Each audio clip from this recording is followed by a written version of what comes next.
राज्यात महानगरपालिकांच्या निवडणुकीचे बिगुल वाजलंय।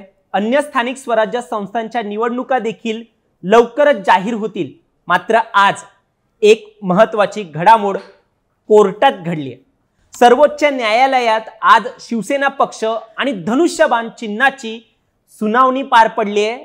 ही सुनावणी बऱ्याच वर्षांपासून सुरू आहे, मात्र आजच्या सुनावणीत पुढची तारीख मिळाली आहे। ती देखील या तारखेला कुठेतरी निकाल मिळू शकतो किंवा काहीतरी एक निष्कर्ष निघेल असं देखील म्हटलं जात आहे।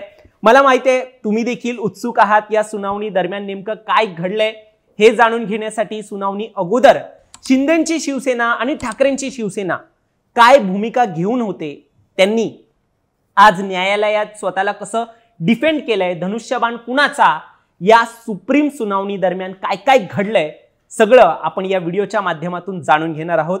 दरम्यान जर तुम्ही चॅनलवर नवीन आला असाल तर लगेच सबस्क्राइब करा प्राईम टाइम महाराष्ट्र, कारण असे राजकीय अपडेट्स आम्ही नेहमी तुमच्यासाठी घेऊन येत असतो। माझं नाव ओमकार साळवी आणि या विषयाला आपण सुरुवातीपासून सुरू करूया। तर व्हिडिओच्या सुरुवातीलाच एक महत्त्वाची माहिती म्हणजे शिंदेंच्या शिवसेनेला आगामी स्थानिक स्वराज्य संस्थांच्या निवडणुकांमध्ये शिवसेना पक्षाचं नाव आणि धनुष्यबाणाचा वापर करण्यापासून रोखा अशी मागणी शिवसेना पक्षप्रमुख उद्धव ठाकरे यांनी न्यायालयाला केली असल्याचं म्हटलं गेलंय। त्यांच्या याचिकेवर तातडीने सुनावणी घेण्यासाठी न्यायालय देखील तयार झालं होतं आणि आज याची सुनावणी पार पडली। जसं आपल्याला माहिती आहे एकनाथ शिंदे यांनी हिंदुत्वाच्या मुद्द्यावर आणि काँग्रेस बरोबर शिवसेनेने आघाडीत सत्ता बनवली हे कारण देत त्यांनी बंड केलं होतं आणि 40 आमदार सोबत नेले। सोबतच शिवसेना त्यांचीच आहे, एकनाथ शिंदे यांनी शिवसेना ही आमचीच आहे असा दावा देखील केला होता। आणि एवढंच नाही तर पक्षचिन्ह आणि शिवसेना हे पक्षाचे नाव त्यांच्याकडेच आलं पाहिजे अशी मागणी निवडणूक आयोगाकडे त्यांनी केली होती। यात निवडणूक आयोगाने देखील आमदारांची संख्या आणि एकनाथ शिंदे यांच्या सोबत जास्त असल्याने ही संख्या आमदारांची त्यांनाच खऱ्या शिवसेनेचा टॅग देऊन टाकला होता। आणि 2022 मध्ये केंद्रीय निवडणूक आयोगाने शिंदेंच्या शिवसेनेला धनुष्यबाण हे पक्षचिन्ह व शिवसेना हे नाव वापरण्यास मुभा दिली आणि निवडणूक आयोगाचा तो निर्णय मुळात असंवैधानिक आहे असा दावा जो आहे तो ठाकरेंच्या शिवसेनेने देखील नंतर केला।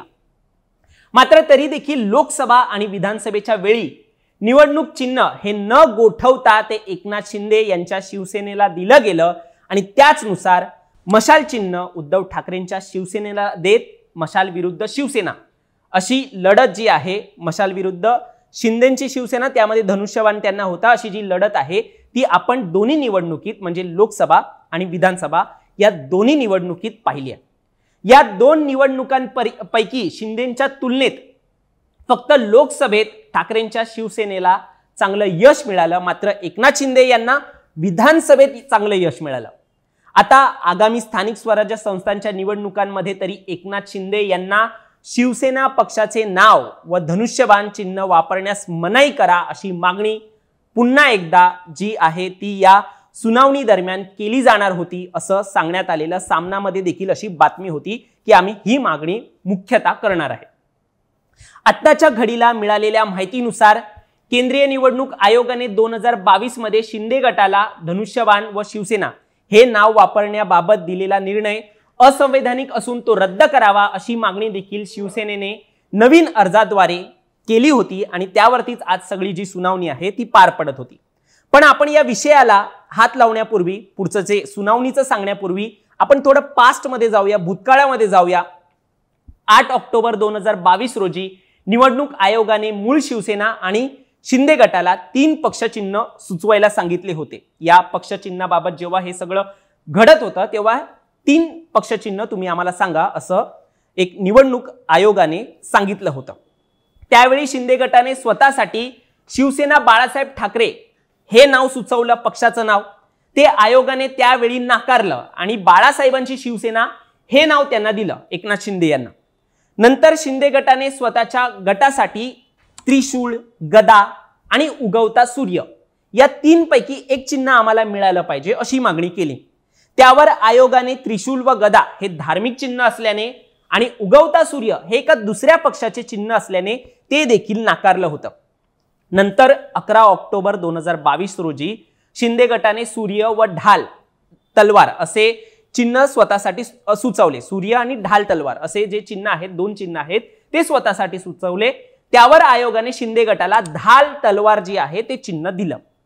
त्यानुसार शिंदे गटाचे ढाल तलवार हे पक्षचिन्ह कायम ठेवून हे प्रकरण जे आहे पुढे केंद्रीय निवडणूक आयोगाकडे पुनर्विचारासाठी वर्ग केला।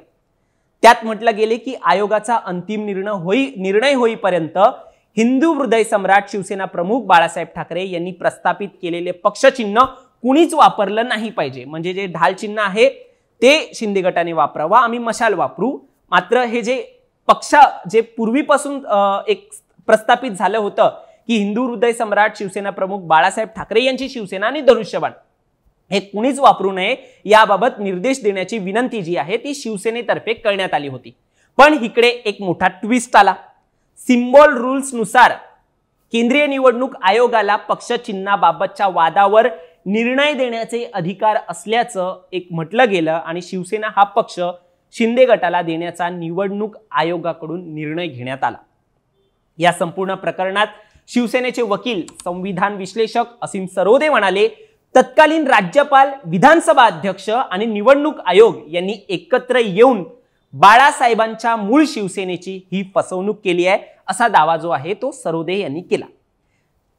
मग नंतर लोकसभा व विधानसभा निवडणुकीवेळी राष्ट्रवादी काँग्रेसच्या प्रकरणात जसा अंतरिम आदेश देण्यात आला होता की पक्षाचे चिन्ह आणि नाव यावर सुनावणी सुरू आहे, अजून चिन्ह दिलं गेलं नाहीये, तसं काहीतरी मेन्शन करावं असा आदेश शिवसेना पक्षाचे नाव व चिन्हाबाबत देखील दिला पाहिजे, म्हणजे एक डिस्क्लेमर टाकला पाहिजे अशी विनंती शिवसेनेतर्फे वरिष्ठ वकील देवदत्त कामत यांनी केली होती।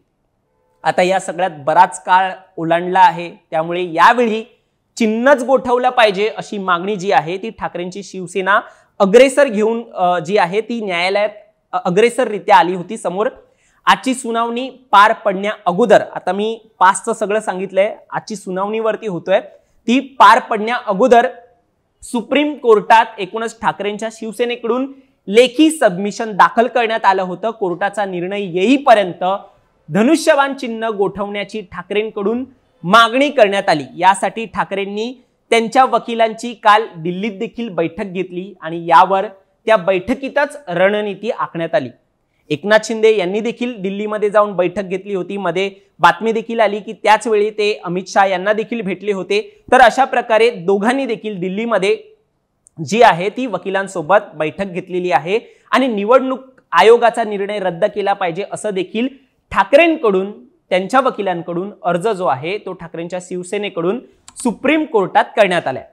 पालिका निवडणुकांची घोषणा होण्याआधी पक्ष आणि चिन्हाबाबत आदेश द्या अशी विनंती उद्धव ठाकरेंच्या शिवसेनेकडून करण्यात आली आहे।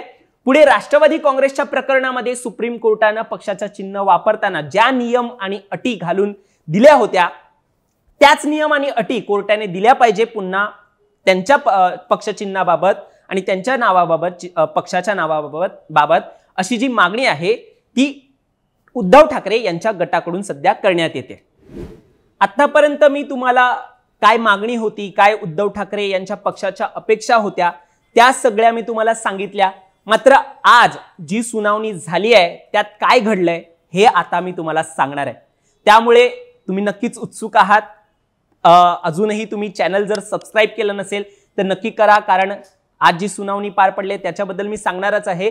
अशा देखील घडामोडी ज्या असतात, राजकीय घडामोडी असतात, त्या मी तुमच्यापर्यंत पोहोचवत असतो, त्यामुळे चॅनलला नक्की सबस्क्राइब करा। आज जशी सुनावणी पार पडली त्यानंतर वकील सिद्धार्थ शिंदे यांनी माहिती देत म्हटलं, कोर्टाच्या बाहेर आले ते आणि त्यांनी माहिती दिली की आज सुप्रीम कोर्टाने शिवसेना पक्ष आणि चिन्हाच्या बाबतीत खूप मोठं विधान केलेलं आहे।